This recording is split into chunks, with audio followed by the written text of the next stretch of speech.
Joel Klatt, he played football at Colorado as well. It is interesting. Here's the argument for those that say Shedeur's dropping. I could argue this. Listen, not a special athlete.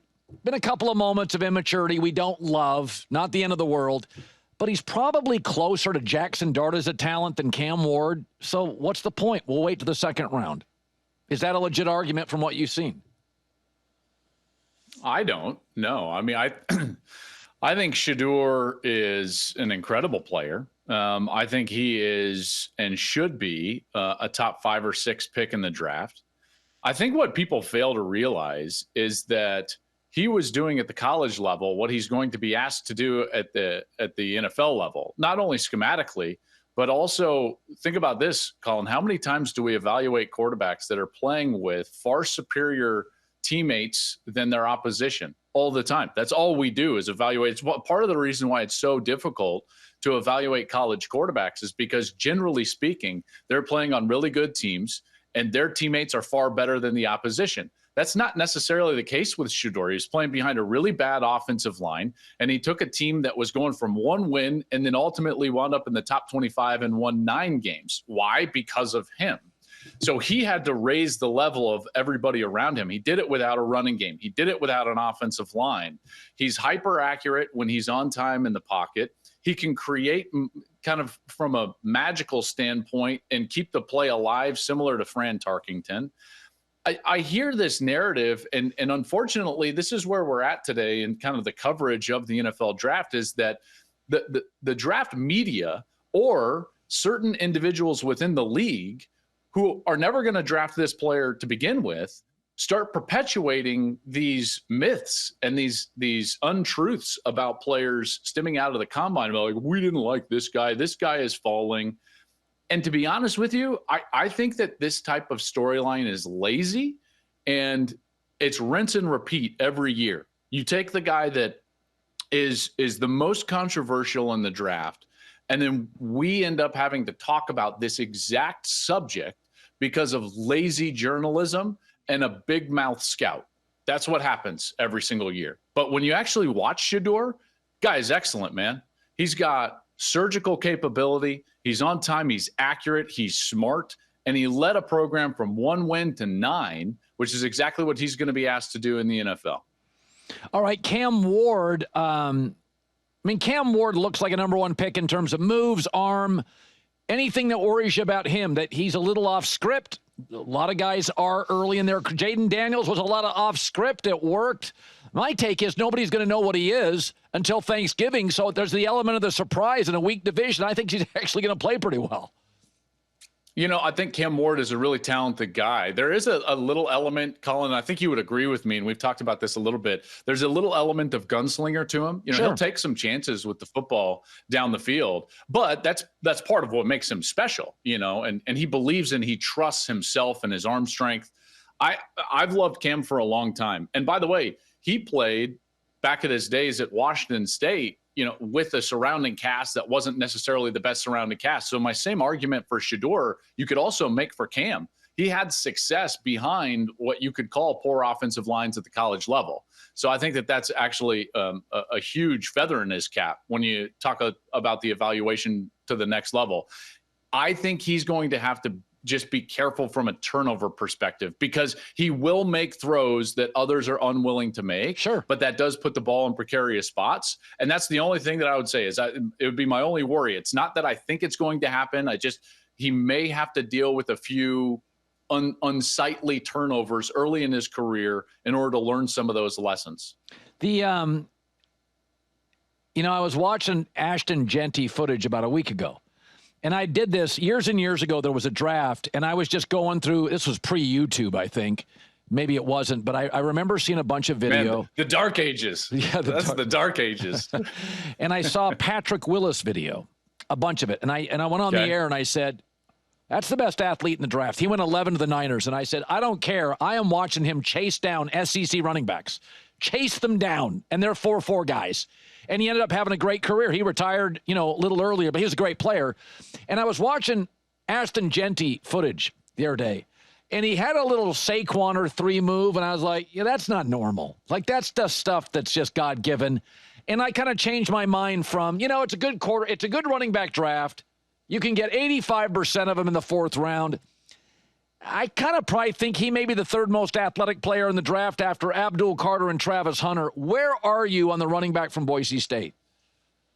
I love Ashton Jeanty. I really do. I think that truth be told, like I believe that the number one attribute that a running back has to have, it's a prerequisite that you've got to be able to run the football. And he obviously does that in spades, but you've got to be able to catch it out of the backfield. I think you would agree with me on that. Like in this day and age, you've got to be a threat on every down and in every personnel group. And that means catching it out of the backfield. Now, some would say, and I think lazily, well, he didn't have a lot of catches last year. But if you actually just kind of peek behind the curtain of what last year was for Jeanty and more specifically for Boise State, they were very intently trying to win him the Heisman Trophy. The only way that he was going to have a chance to win the Heisman Trophy, Colin, is if he not only tested, but possibly beat Barry Sanders' yardage mark, mid 2000s, 2,500 yards. Well, you're not going to waste touches on catches if you're trying to get just rushing yards. So they gave it to him 28 times, but it was via handoffs so that yardage would be rushing yardage. Now, I firmly believe that. They have denied it. I've talked to some of the coaches about this, but I firmly believe that they targeted 28, 29 touches, and why in the world would you give some of that receiving? Now, that doesn't mean he can't catch the ball. So I have heard, and maybe you have heard this or not, I have heard some people say like, well, I didn't love his catch production as a wide receiver, or a receiver out of the backfield, but he can do it. And it has been there in his history at Boise State. He's been a good receiver out of the backfield. So that's not a concern for me. So you go towards his special traits, his vision, his balance, and more specifically, Colin, his contact through, or excuse me, his balance through contact. Oh, it's amazing. No one brings him down. And I understand it's the Mountain West, and I've been, I'm a big conference snob. I'm not afraid to admit it. But you watch this guy play, man, and it's no one brings him down, and he just kind of bounces through contact. It's very beautiful. I have him going to the Cowboys in the 1st round in my mock draft, and he might not even last that long, really. Yeah, no, I don't think it's a bad get. So the receiver from Arizona, it's a weak receiver draft. They say T-Mac. The other day they caught him on video saying, I don't watch football. I don't love film. It had a Johnny Manziel vibe. The difference is Johnny's a quarterback. He's a receiver. You have your receiver group. I watched 15 of his college games. Big catch radius, big kid, little bit of a glider, but after the catch, he's great. It doesn't bother me. But I could see a team saying, we'll get a receiver next round. What did you make of the comments? Sure. Yeah, listen, he only needs one team to draft him. And there's going to be teams that are going to look past those comments. Like, what's he going to do? Watch film and be like, well, I can beat that guy.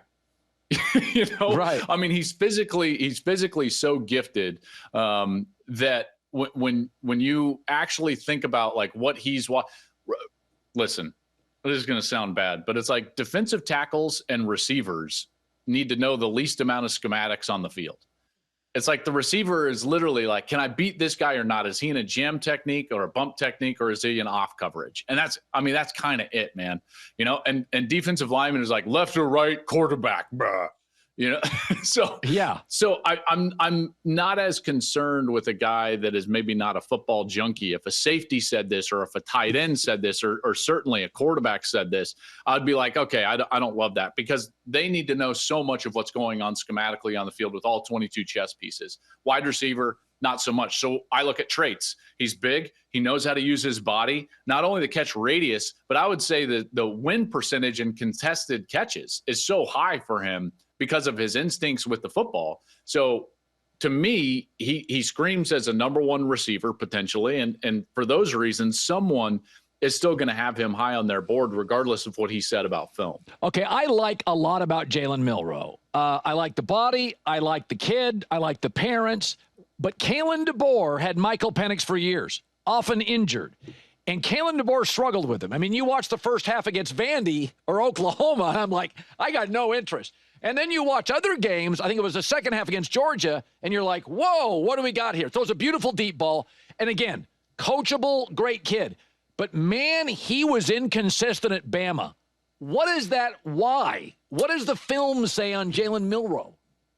Well, I think that Jalen Milroe suffers from what a lot of guys suffer from that are supremely athletically gifted at this position in particular. It is both a blessing and a curse to be as gifted as he is running the football. I think Lamar Jackson dealt with this in his career, in particular going back to Louisville. And I think that Jalen Milroe is dealing with this.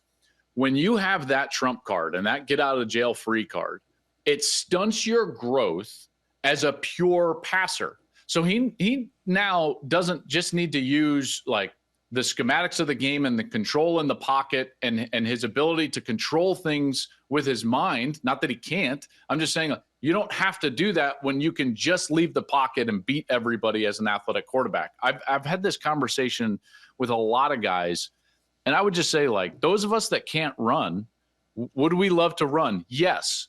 But what's the blessing of not being able to run? Well, you learn the entire game. And you learn all of your get out of jail cards that aren't your legs. And Milroe and those that can just athletically get out of jail free with their legs, they don't develop that. And eventually you're going to have that. So, Colin, what did we see? We saw growing pains. We saw a guy that was being asked to do things that he hadn't been asked to do before.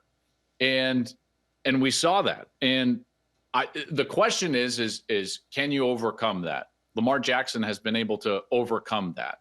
Others have been able to overcome that. And that's going to be Jalen's charge. But he's really talented. And I will say this, like, he works incredibly hard. And it wasn't right away that Penix was able to succeed under Kalen DeBoer. You know, Penix at Indiana under DeBoer wasn't Penix. He was often injured. And then he transferred and went to Washington and started to have all that success with an unbelievable wide receiver core around him. And hopefully for Jalen, he can develop some of those traits moving forward. Finally, you were drafted by a Major League Baseball team. You played minor league baseball. This torpedo bat's fascinating, where they've shifted a little weight to the barrel, to the label. I said it's like Gordon Ramsay's good regardless, but if you give him the freshest seafood and the freshest ingredients, it's jet fuel to a great chef. The Twins had it all last weekend and couldn't hit. The Yankees, who led baseball in homers last year, are off to a torrid start. What do you make of it? Listen, I love it. I love the innovation. And my question is, I'll throw it back to you. How many home runs do you think they hit with regular bats? Probably a lot, to your point, right? Like, this is Ramsey with good ingredients. These are really good hitters. You know, you give it to a team that doesn't know how to hit, and it's like, well, are they going to do the damage that the Yankees were able to do? I'm not sure. I will tell you this, that the innovation in baseball has been very slow over the years. And this is something that I can get behind. And I just love, wasn't it the guy that was like he was like a scientist, and then didn't he work for NASA? And now all of a sudden he's in baseball and he invents this bat. I love it. I absolutely love it. Yeah, it's almost like HGH was creating great where great didn't exist. This is enhancing great where it already exists. You're just taking guys and saying, that line drive to short, that's a double. Or that line drive to short, and that drops in for a long single. So, I don't know. I believe that the theory is just that, like, you get higher exit velocity because the mass is greater at the point of contact. Yeah, isn't that the theory behind it? Well, I dropped out of MIT after my second year, so I don't have that down yet. Got it. I love it. Good to see you, buddy. Joel Klatt. You as well. Hey, thanks for watching. If you enjoy that clip, make sure you click subscribe somewhere down here. From game highlights to exclusive interviews and rankings, we've got everything you need as a college football fan right here. College football on Fox.